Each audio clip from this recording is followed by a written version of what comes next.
طریقہ ہے. حضور نے اگرچہ نبی پاک کی اپنی سنت تھی، یہ بھی کہہ سکتے تھے سنتی و سنت ابیکم ابراہیم، میری سنت ہے اور تمہارے باپ ابراہیم کی سنت ہے. یہ نہیں فرمایا. جب صحابہ نے کہا قربانی کیا ہے، فرمایا سنت ابیکم ابراہیم، یہ تمہارے باپ ابراہیم کی سنت ہے. ہر صاحب نصاب پر قربانی واجب ہے. جو زکوٰۃ کا نصاب رکھتا ہو اس پر قربانی واجب ہے، یعنی ضروریات سے زیادہ اتنے پیسے، جتنے پیسوں سے زکوٰۃ فرض ہوتی ہے اتنے پیسے جس آدمی کے پاس قربانی سے پہلے آ جائیں اس آدمی پر قربانی کرنا واجب ہے. بکرا، چھترا، دمبا 1 سال کا یا دمبا 6 مہینے کا ہو پر اتنا بڑا محسوس ہوتا ہو کہ لگے کہ 1 سال کا ہے، اس کی قربانی ہو سکتی ہے. جانور میں کوئی عیب نہیں ہونا چاہیے، اتنا کمزور نہ ہو کہ ذبح جہاں اسے کرنا ہے وہاں وہ چل کے جا نہ سکے، اتنا کمزور جانور نہ ہو، اس کے اندر بظاہر کوئی اتنا بڑا نقص نہ پایا جاتا ہو، کانا نہ ہو، لنگڑا نہ ہو، کوئی اس کی ہاتھ نہ کٹے ہوئے ہوں، ایسا نقص جو واضح ہو. بکرا 1 سال کا، گائیں اور بھینس یہ 2 سال کی، اونٹ 5 سال کا. اب اس میں یہ ہے کہ ہمارے بہت سارے دوست چونکہ ہم دیہاتی لوگ ہیں تو پوچھتے ہیں کہ دوندا نہیں ہے تو چوگا نہیں ہے، تو یہ ہماری پنجابی کی اصطلاحات ہیں. پنجابی کی شریعت اسلامیہ نے سال بتائے ہیں، یہ تو ہم نے اپنی آسانی کے لیے یا دیہاتوں میں جو ماحول تھا اس طرح کا جانور لیں، خوبصورت جانور لیں. جو نصاب ہے وہ بھی میں نے آپ کو بتایا، لیکن ایک اور پہلو بھی ہے. نبی پاک صلی اللہ علیہ وسلم پہ زکوٰۃ کبھی فرض نہیں ہوئی، کبھی حضور پہ زکوٰۃ فرض نہیں ہوئی.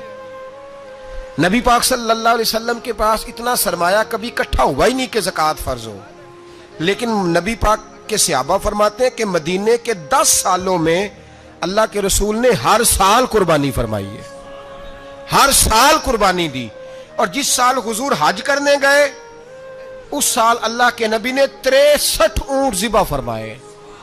اور حضور صلی اللہ علیہ وسلم جب اونٹ ذبح کرنے لگتے نا تو صحابہ کہتے ہیں اونٹ خود دوڑ کے حضور کے سامنے آ کے لیٹ جاتا اور نبی پاک اسے ذبح کرتے اور فرماتے ہیں ایک دوسرے کو دھکے دیتے اونٹ کے، پہلے میں نے جانا ہے ذبح ہونے کے لیے، پہلے میں نے. انہیں پتا تھا کہ جو مصطفیٰ کے ہاتھوں ذبح ہوگا وہ تو دائمی زندگی پا جائے گا، یہاں بھی وہاں بھی زندہ. 63 اونٹ ذبح کیے. ایک اونٹ میں کتنی قربانیاں ہوتی ہیں؟ 7. اب 63 کو 7 سے ضرب دو گے تو کتنی بنے گی؟ اور پھر نبی پاک صلی اللہ علیہ وسلم نے 10 سال مدینہ منورہ میں قربانی دی ہر سال. اب وہ 63 اونٹ، ایک اونٹ میں 7 قربانیاں، ہر سال یہاں قربانی. اور مولا علی شیر خدا فرماتے ہیں نبی پاک 2 قربانیاں دیتے.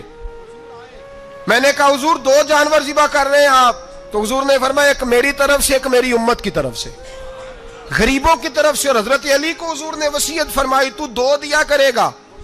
یا رسول اللہ صلی اللہ علیہ وسلم میں غلام ہوں، خادم ہوں. حضور نے فرمایا علی ایک تو نے اپنی دینی ہے، ایک میری طرف سے دینی ہے. 2 قربانیاں. مولا علی نے بھی ساری زندگی 2 قربانیاں دی. حضرت علی بھی مال کے نصاب نہیں تھے، اپنا مکان ہی نہیں تھا، کوئی کاروبار نہیں تھا، کئی دن فاقے رہتے تھے، پر قربانیاں کتنی دیتے تھے؟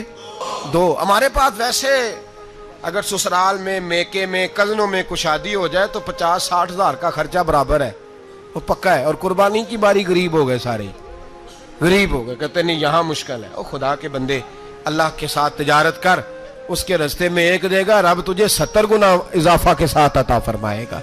قربانی مال کے نصاب پہ ہے. کوشش کیا کریں کہ اللہ کے رستے میں جب دینا ہو پھر لیت اللہ سے بچیں، خوبصورت جانور لائیں. جن کو اللہ نے توفیق دی ہے ان کے لیے نصیحت ہے، جن کو اللہ نے توفیق دی. میں نے اپنے حضرت صاحب کو دیکھا ہے، وہ کہتے تھے کئی جانور اللہ نے بڑا نوازا ہے. کہتے ایک میرا ہے، ایک میرے ماں کا، ایک میرے باپ کا ہے، ایک میرے فلاں استاد صاحب کا، ایک میرے پیر صاحب کا ہے. یہ جانور غوث اعظم جیلانی کا نام کا دے رہا ہوں.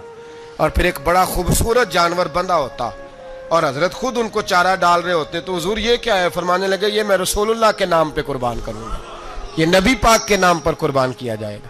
جن کو اللہ نے حیثیت دی ہے وہ کوشش کریں اپنے محبوب کی طرف سے بھی قربانی کریں، نبی پاک کے نام کی قربانی دے. خوبصورت سا جانور پیارا، پھر اس کی خدمت ہو، پھر اس کی قربانی دی جائے اور نبی پاک کے نام پر قربانی دی جائے. حضور نے خود وصیت فرمائی حضرت ابو بکر صدیق کو.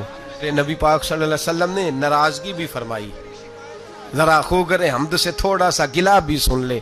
میرے حبیب نے فرمایا جو طاقت کے باوجود قربانی نہ کرے وہ ہماری عیدگاہ میں عید کی نماز پڑھنے نہ آئے، وہ نہ آئے۔ اور یا رسول اللہ جو کرے گا، فرمایا قربانی کے جانور کا خون کا قطرہ بعد میں زمین پہ گرے گا، اللہ اس کے سارے گناہ پہلے معاف فرما دے گا، اللہ اس کے سارے گناہوں کو بخشے گا۔ قربانی کریں، خوبصورت انداز میں کریں، اللہ کی رضا کے لیے۔ بزرگوں نے لکھا ہے 3 حصے کرو گوشت کے، ایک گھر میں رکھو، ایک رشتہ داروں میں بانٹو، پڑوسیوں میں بانٹو، اور تیسرا فقط غریبوں کو دو۔ لیکن میں اکثر یہ سوچتا ہوں کہ ہمارے ہاں قربانی کرتا ہی وہ ہے جن کے گھر میں ہر جمعرات کو چھوٹا گوشت پکتا ہے، اور جن کے گھر میں ہفتے میں 3 دفعہ مرغی کا گوشت پکتا ہے، وہی تو قربانی دینے کے قابل ہوتے ہیں۔ تو وہ بھی اگر قربانی کے بکرے میں سے بھی تیسرا رکھنا چاہیں تو اجازت تو ہے، میں نے کہا سارا رکھنے کی بھی اجازت ہے، لیکن اگر آپ مہربانی کریں، کوشش کریں کہ یار ہم تو سارا سال ہی کھاتے ہیں، اور ہمارے ہاں جو گوشت تقسیم ہوتا ہے نا وہ بھی باری لگی ہوئی ہے، ادھر سے پلیٹ آئی تھی گوشت کی تو ادھر سے بھر کے چلی گئی، بھئی اس نے کی ہے، اس کو بار بار گوشت دینے کا کیا مطلب ہے؟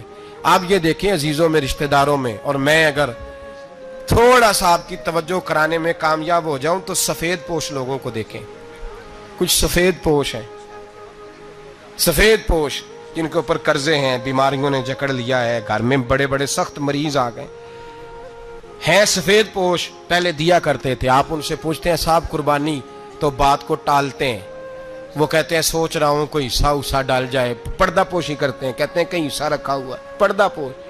اکثر وہ لوگ قربانی نہیں دے پاتے، اکثر دیا کرتے تھے اب نہیں دے پا رہے، کیوں؟ اس لیے کہ مشکلات ایسی آ گئیں۔